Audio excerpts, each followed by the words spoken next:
Haleluya, reka dushimire Imana Data ishobora byose kubw'uburinzi bwayo ihora itugaragariza uko bwije n'uko bukeye.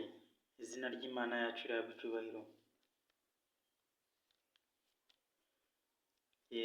Nanone mbahaye ikaze mwebwe mwemeye kubana nanjye n'iki cyigisho aho muri hatandukanye.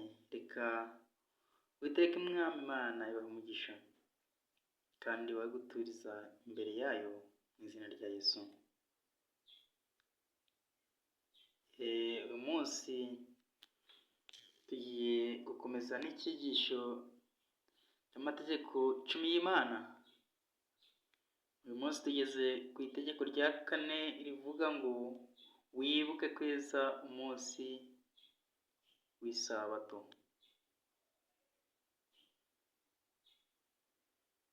Wibuke kweza umunsi w'isabato. Reka turebe mu ndirimbo ya 93 mu ndirimbo zo guhimbaza Imana. Uwo ni umunsi wera wo kuruhuka, umunsi uhiriwe w'amahoro, ukiza intege n'ufite ishavu, mwiza ushimwa mu yindi yose. Mwami muri uwo munsi bose bagusingiza ngo weze weze weze, kuko ari uhoraho iteka. Izina ry'Imana rihabwa icyubahiro. Ni icyambu kiba mu ituza ryinshi, ntikiba mu midugararo.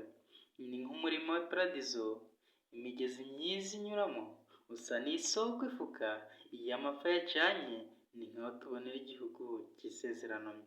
Ni umunsi twongerwamo imbaraga, ni umunsi udutera urukundo, niwo utuma tureka iby'isi twegukira iby'ijuru.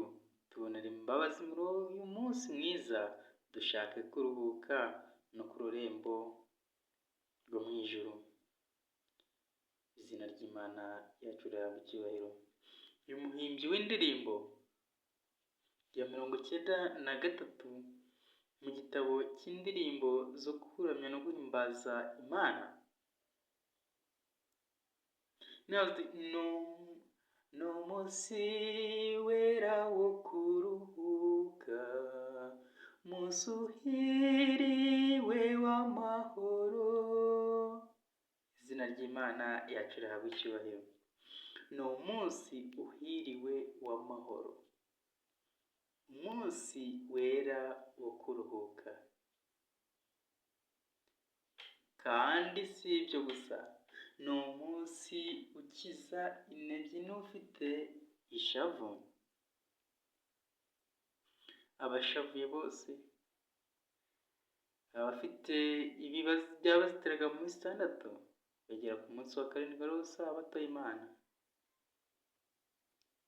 maze ibyo byose bakabyibagirwa, bakinjira mu isabato banezerewe, bari kumwe n'Uwiteka Imana, baruhukanye nawe isabato. Nk'uko Imana yaremye mu minsi 6, uwa 7 araruhuka. Abemeye kuruhuka isabato baruhukana n'Imana. Izina ry'Imana rihabwa icyubahiro. Reka dusome mu butumwa bwiza uko bwanditswe na Matayo, igice cyaho cya 28 umurongo wa 1. Haravuga ngo nuko umunsi w'isabato ushize, ku wa mbere w'iminsi 7, umuseke wenda gutambika, Mariya Magadalena na Mariya wundi bajya kureba cya gituro. Habaho igishyitsi cyinshi, kuko marayika w'Umwami Imana yari amanutse avuye mu ijuru, abirindura igitare akicaraho. Ishusho ye yasaga n'umurabyo, n'imyenda ye yeraga nk'urubura. Nuko umunsi w'isabato ushize, ku wa mbere w'iminsi 7,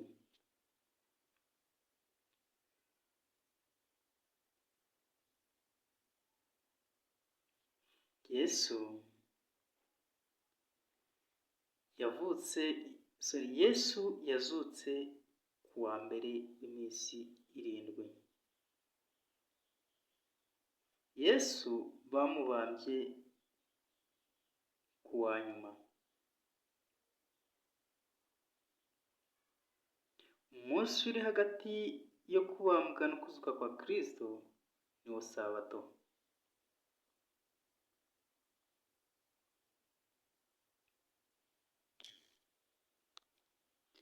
Wibuke kweza umunsi w'isabato.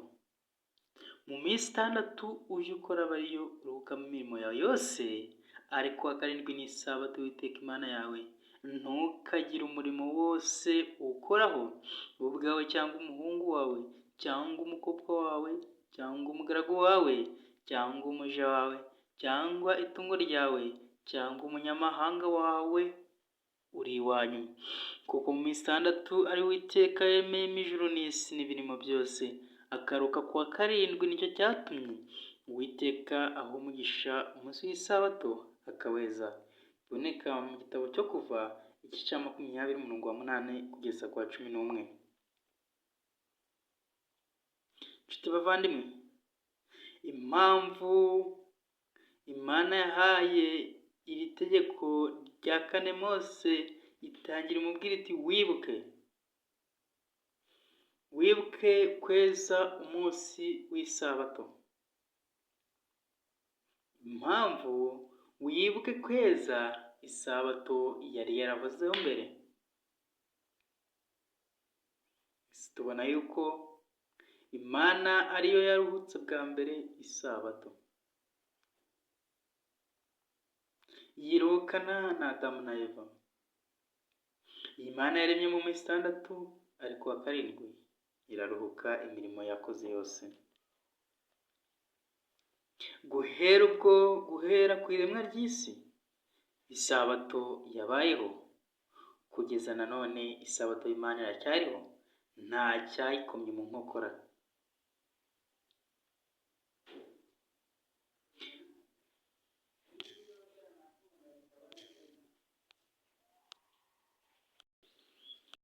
Nshuti bavandimwe, muri iyi minsi yahindanijwe n'icyaha, ubwenge bw'abantu ntibugishaka inyigisho y'ukuri, ahubwo nk'uko byahanuwe ko abantu bazashaka kwigishwa bihuje n'irari ryabo.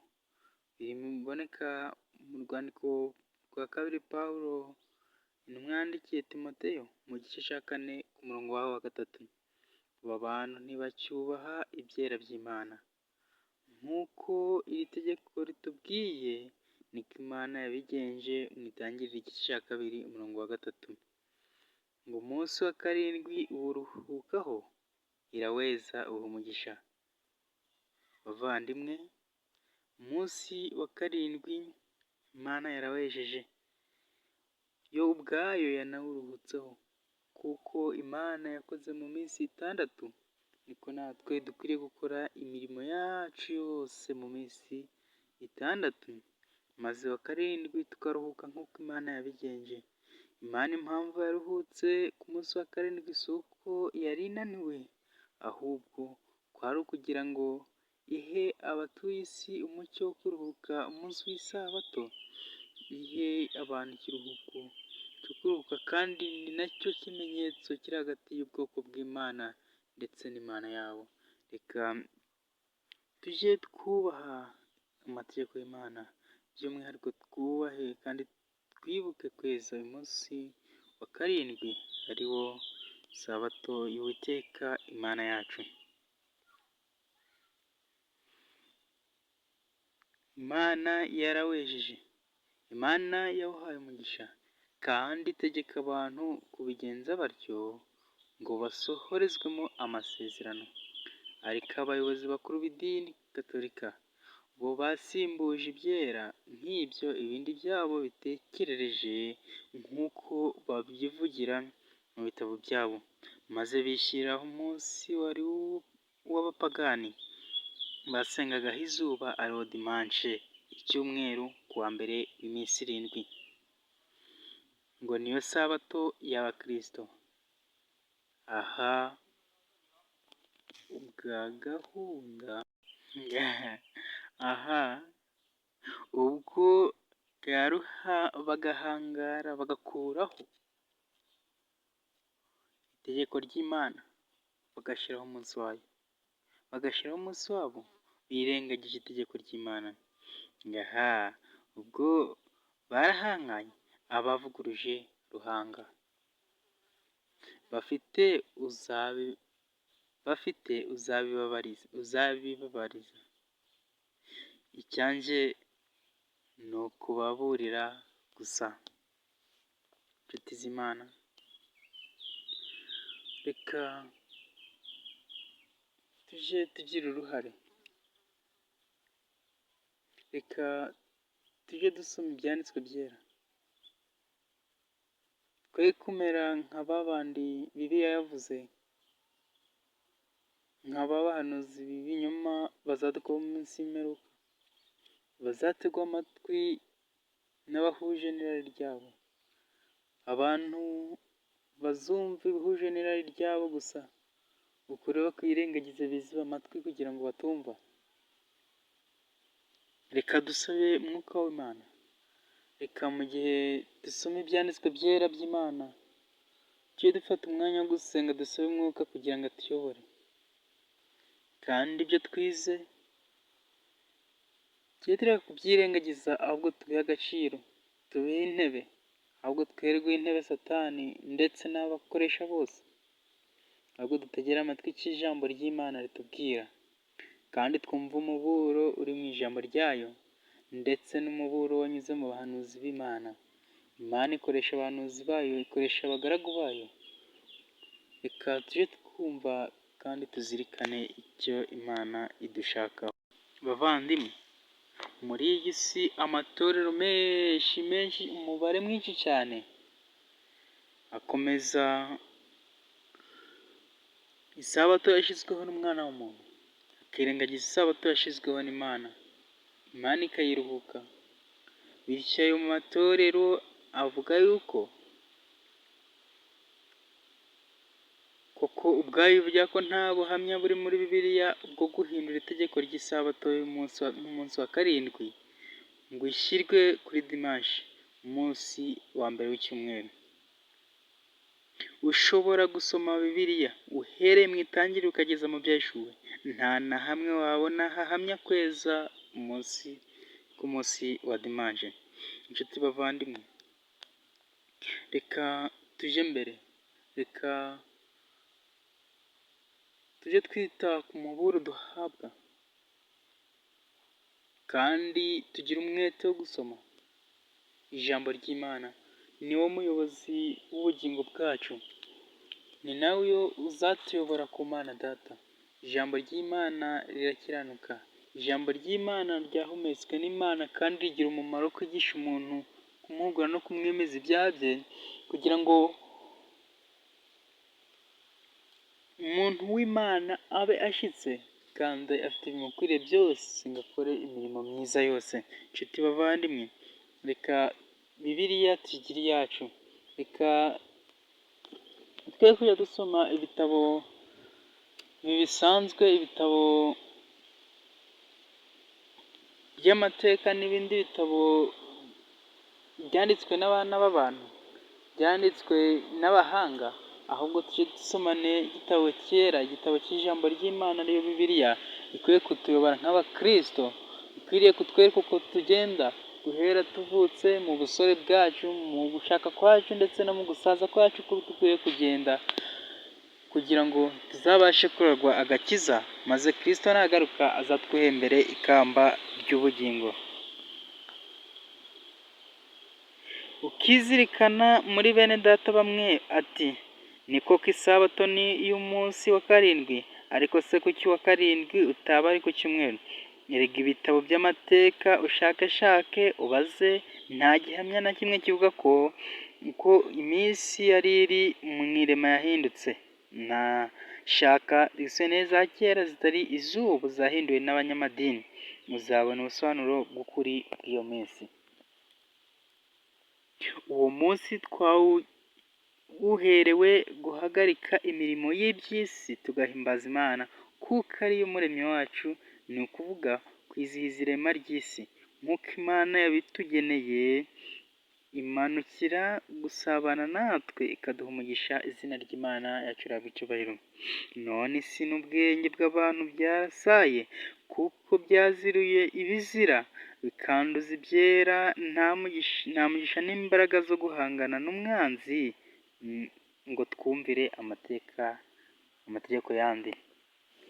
Ngo Abisirayeli bajye baziririza isabato, ibisezerano ridakuka n'ikimenyetso cy'iteka ryose hagati yabo n'Imana.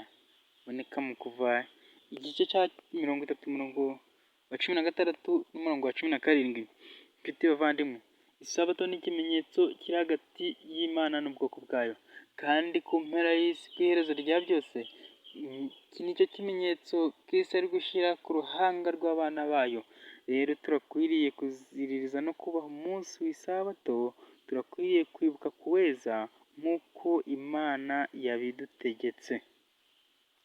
Urasanga ko nubwo abantu batita ku Bisirayeli n'inyigisho basigiwe, Imana irarahira ijuru n'amategeko yayo ko nibikurwaho cyangwa bikagirwa, nibwo ishobora kureka ubwoko bwayo bwa Bisirayeli, kandi amategeko yayo ntazavaho, nk'uko biboneka muri Matayo igice cya 5 umurongo wa 18. Ntabwo amategeko azavaho Kristo ataragaruka, nk'uko Yesu yabivuze mu butumwa bwiza uko bwanditswe na Matayo. Yesu si yaje gukuraho amategeko n'ibyahanuwe, ahubwo Yesu Kristo umwami wacu yaje kubikomeza. Izina ry'Imana rihabwe icyubahiro. Muri Bibiliya ntagatifu niho bavuga ngo yaje kubinonosora.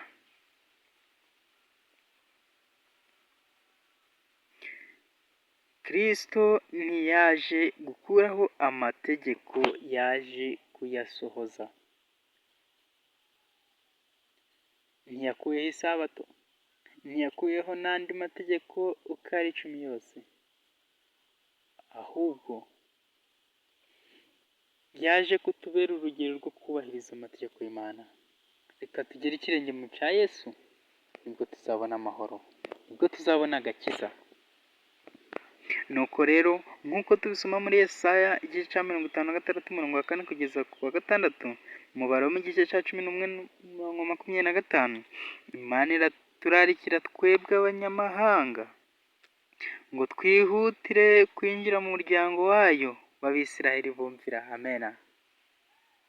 Twebwe abanyamahanga twihutire, tugire dute? Twihutire kwinjira mu muryango wayo w'Abisirayeli bumvira. Twe kuba intumvira, twe kwigira impfamatwi, twe kwigira abatumva, ahubwo twihutire kwinjira mu muryango wayo w'Abisirayeli bumvira. Nshuti, turahamagarirwa kwinjira mu muryango w'Abisirayeli, tubaterweho nk'ingurukira, dukomeza amategeko yayo yose, ngo n'iry'isabato y'umunsi wa 7 ririmo. Ese nshuti muvandimwe, nyuma y'uko umaze kumva uyu muburo Kristo aguhaye binyuze mu ijambo rye, ukwihutira kwinjira mu muryango w'abana bayo, umuryango w'abubaha amategeko y'Imana, harimo n'isabato. Ese ufashe uwo mwanzuro muri aka kanya? Ndasaba kugira ngo Mwuka Wera, Mwuka w'Imana akomange imitima yanyu, abumvishe kandi abasobanurire neza biruseho iby'ijambo yandikishije. Imana ibane namwe.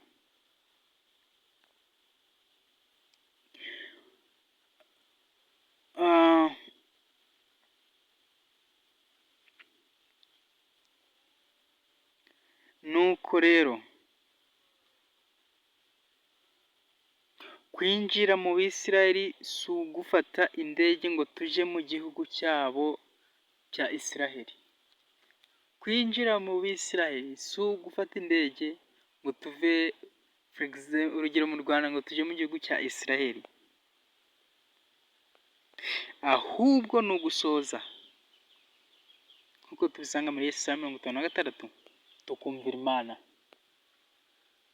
Ni ugusoza tukumvira Imana, tukumvira amategeko y'Imana, amategeko Imana yahaye Mose, amategeko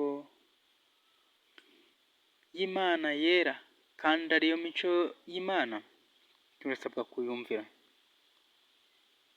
Amategeko n'amabwiriza Imana yahaye Abisirayeli aracyakomeje mu mbaraga zayo no mu bugingo n'ubu. Uretse ayasuraga igitambo gihoraho cya Yesu Kristo niyo yarangiriye ku musaraba.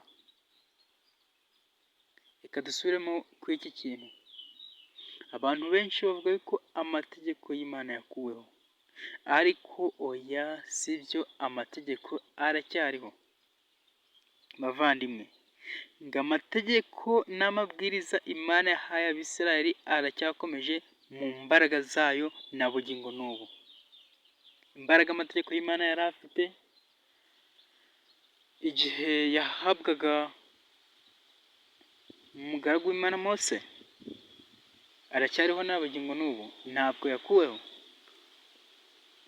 Uretse amategeko yasuraga igitambo gihoraho cya Yesu Kristo niyo yarangiriye ku musaraba. Kristo yabambweho nk'uko biboneka mu Befeso igice cya 2:15, mu Bakolosayi igice cya 2:14, mu Baheburayo 9:10.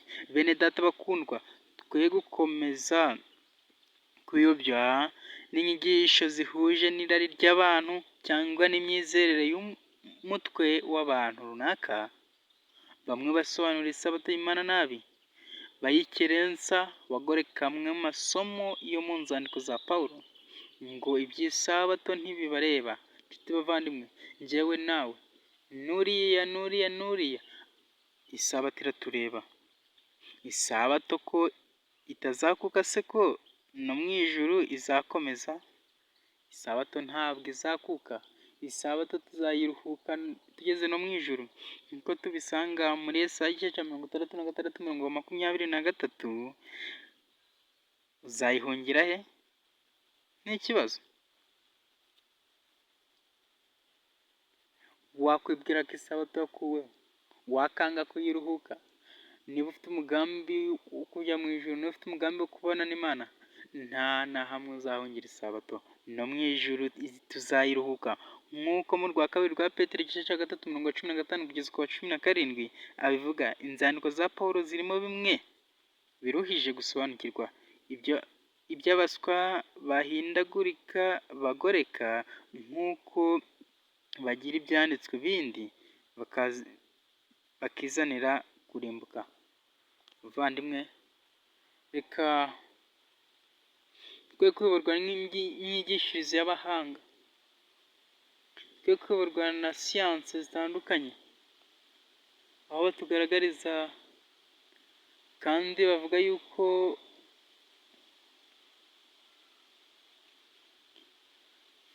amategeko atariho, bavuga yuko iremwa ritabayeho, bavuga ko umuntu ataremwe n'Imana, bavuga ko iremwa ritabayeho. Ariko urebye neza mu Itangiriro igice cya 1 umurongo wa 1, turasanga uko Imana yagiye irema, guhera ku munsi wa 1 kugeza ku wa 6, wa 7 Imana ikaruhuka.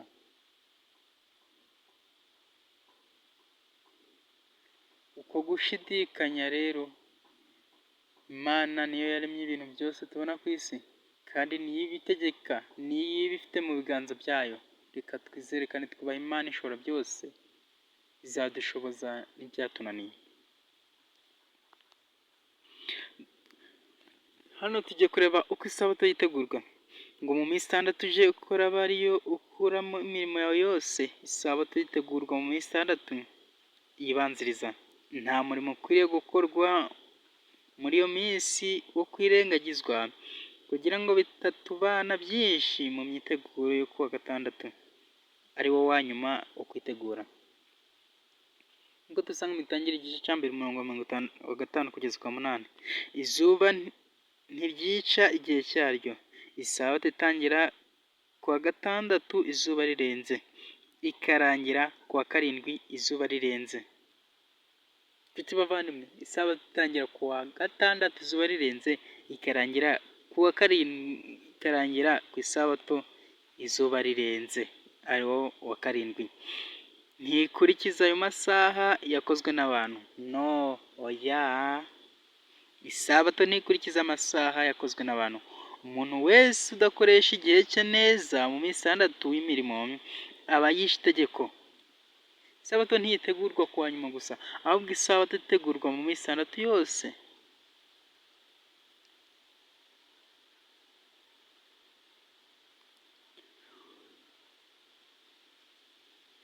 Ahwanye n'ukora ku isabato, umuntu udakora muri iyo minsi 6 yose. Imana yararuhutse kuko yari yarakoze. Natwe rero dukwiriye gukora imirimo yacu mu minsi 6, wa karindwi akaba ariho turuhuka. Udakora ntakwiriye ikiruhuko. Se waruhuka utarakoze?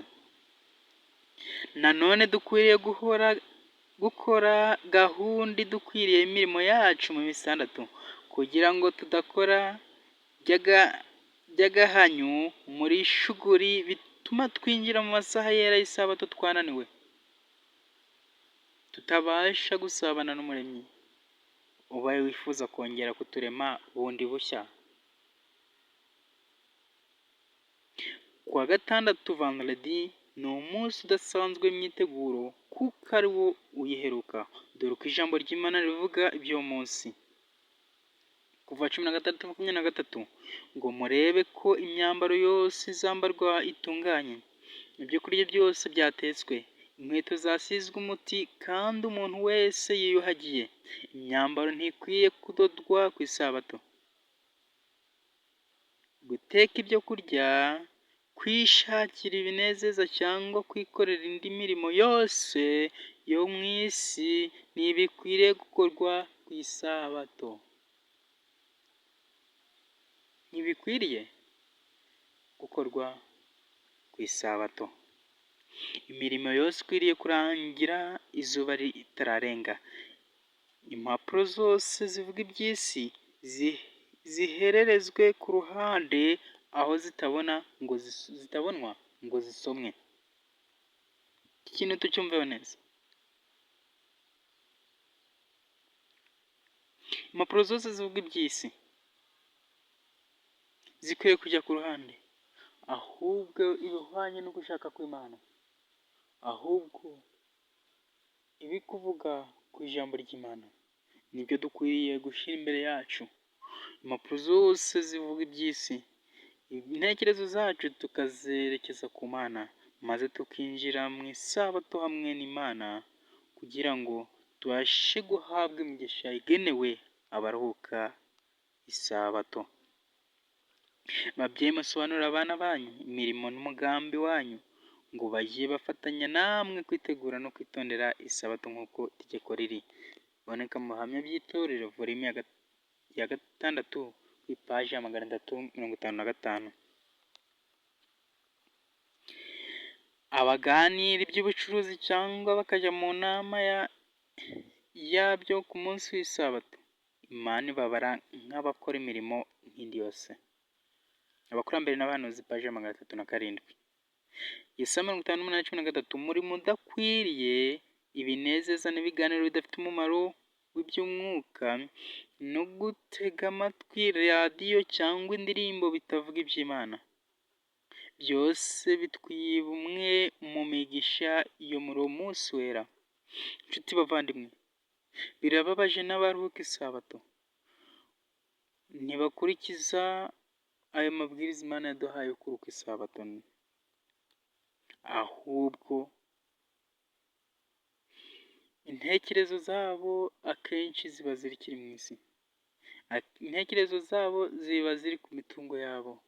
Intekerezo zabo ziba ziri ku byo basize. Inshuti bavandimwe, reka amagambo arambwira kandi nawe arakubwira.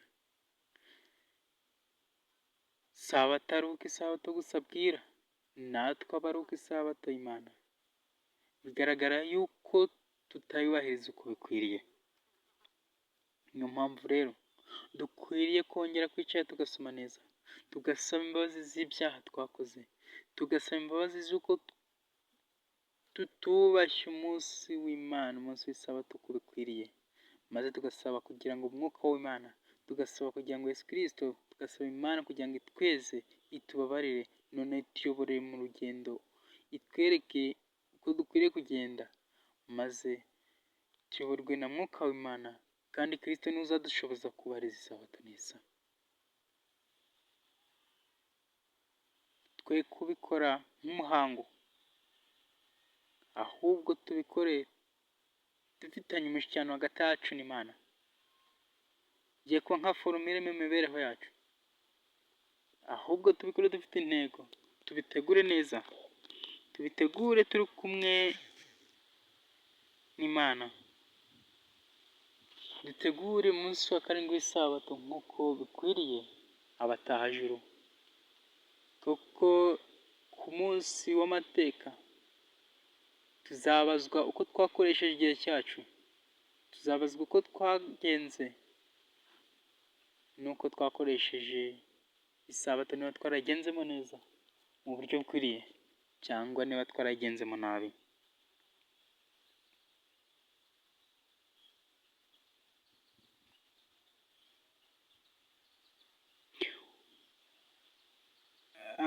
Aho bishoboka hose abakoresha bakwiriye kurekera abakozi babo amasaha ya nyuma ya saa sita ku wa gatandatu ariwo vendredi, ngo bitegure batuje. Bitegure iki? Bitegure isabato nk'uko biboneka mu bihamya by'itorero volume ya 3 paje 20 kugeza ku 23.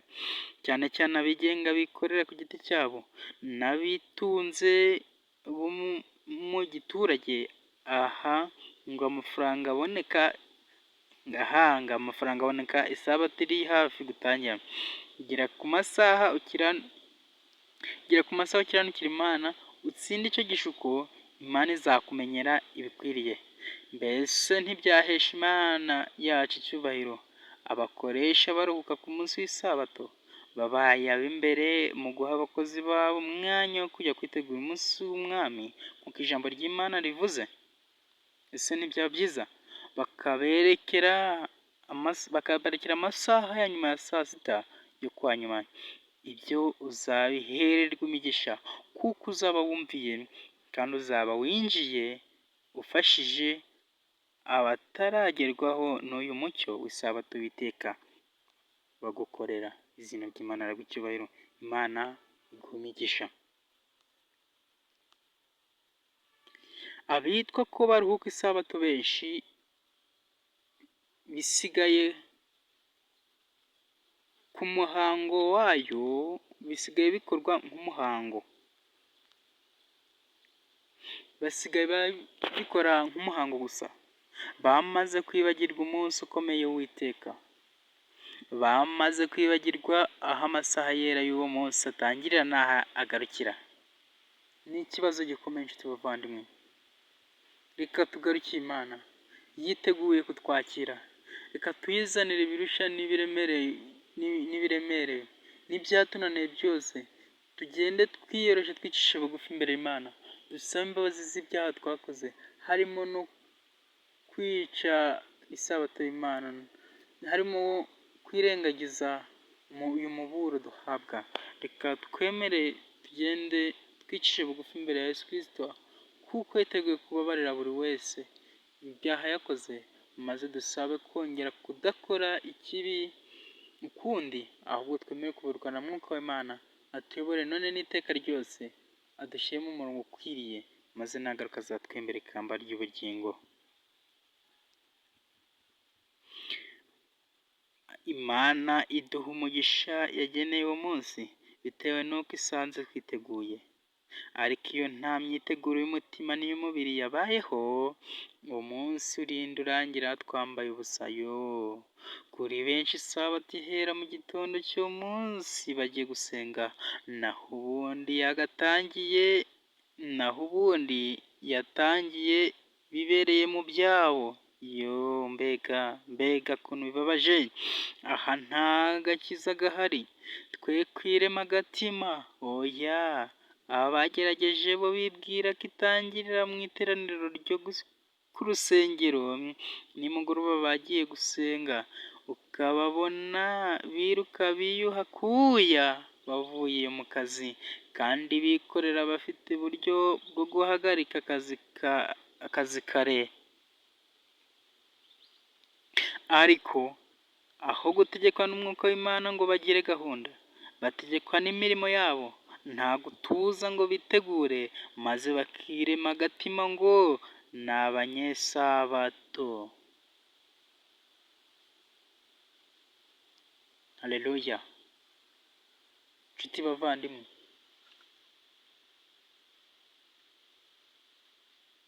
reka duha agaciro aya magambo tubwirwa,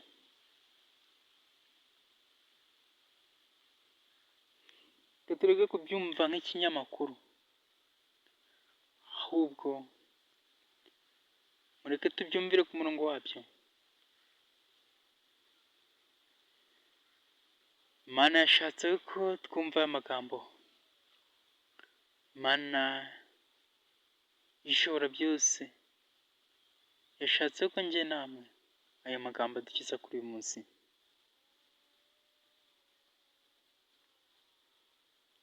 Haba abaruhuka isabato tubonye bayiruhuka mu buryo budakwiriye, haba abayirengagije, mureke twicare ku birenge bya Kristo, ukiza imitima atwikirize kandi atuyobore.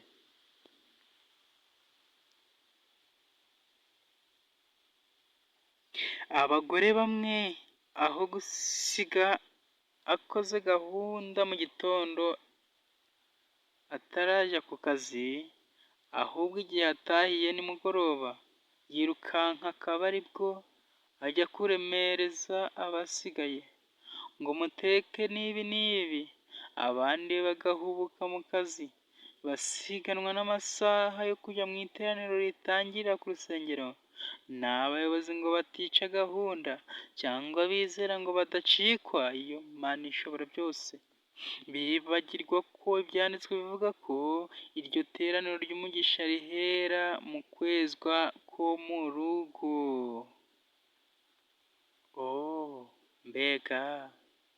Mbega ngo Yesu arabona bamuteye agahinda kubwo kutumvira. Muri iki gihe akazi kenshi gakorwa mu ngendo, ariko birababaje kwigerezaho kw'abakristo ba none, gufata urugendo rurerure rw'akazi ku mubiri kwa nyuma, utazirikana inkomyi zagufatirayo no kwigerezaho rwose. Byaba byiza mu bucuruzi bwacu dukoreye hafi kuwa nyuma, ngo tutavaho tuvogera amasaha yera. Nshuti bavandimwe, reka Kristo atuyobore mu rugendo rwa gikristo. Reka amagambo twumvise kuri uyu munsi abaye kuduhindura, amagambo tubonye muri aka kanya abe ayo kugira icyo akora mu mibereho yacu, ataba amasigaracyicaro, ahubwo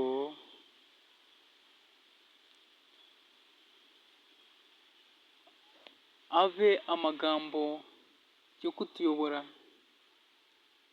kandi atubere impamba izatuyobora none n'iteka ryose kugeza ku gakiza.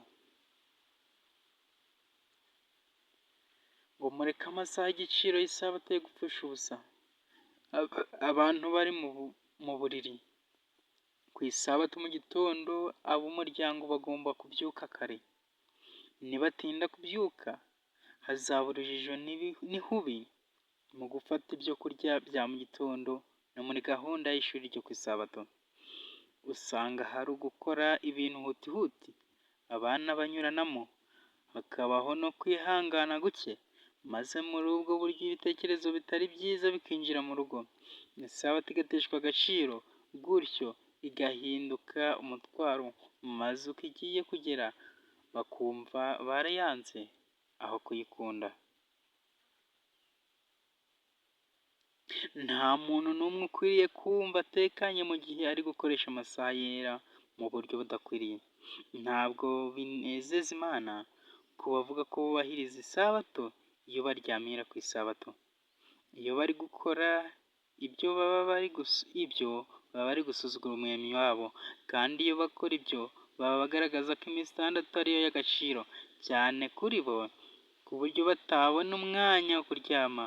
Bakwiye gushaka amafaranga nubwo byabasaba kwigomwa kuryama, bityo bigasoza baryamye mu masaha yera, maze bagatanga impamvu bavuga ngo isabato yatanzwe nk'umunsi wo kuruhuka, ntabwo nzigomwa ibitotsi byanjye ngo njye mu materaniro.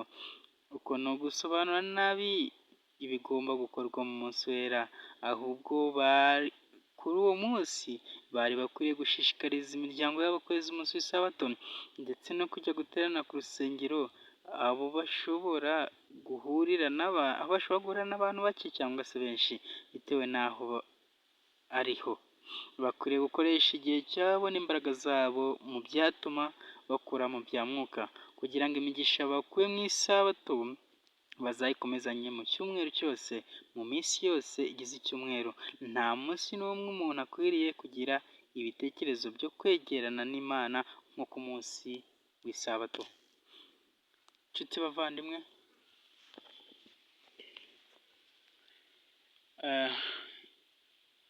aya magambo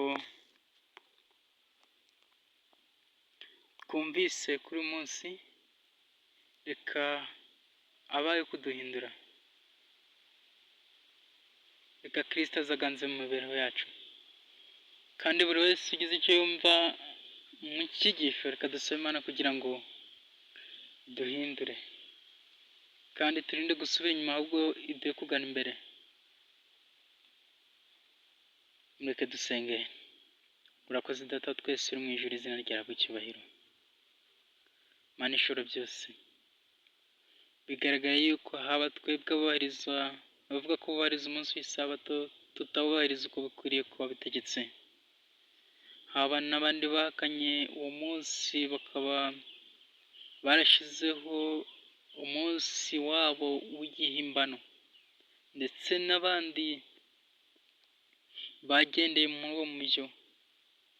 Twese ko turi twicisha bugufi imbere yawe, tugusaba imbabazi kuko tutagenze uko ushaka. Turakwinginze ngo tubabarirwe na Mwami. Ndakwinginze aya magambo duhe kugira ngo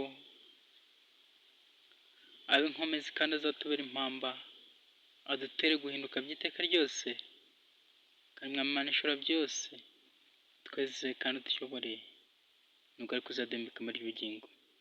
Duhe kugira umwete wo kubariza no kuruhuka isabato yawe, kugira ngo Mwami Imana ishobora byose, nugaruka uzaducura iwawe mu ijuru, tuzaruhukane nawe isabato mu ijuru. Habwa icyubahiro.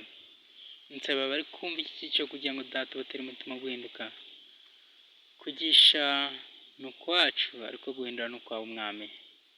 Turagusaba kugira ngo duhindurire amateka mu mitima yacu, duhe kugengwa nawe none n'iteka ryose. Amena.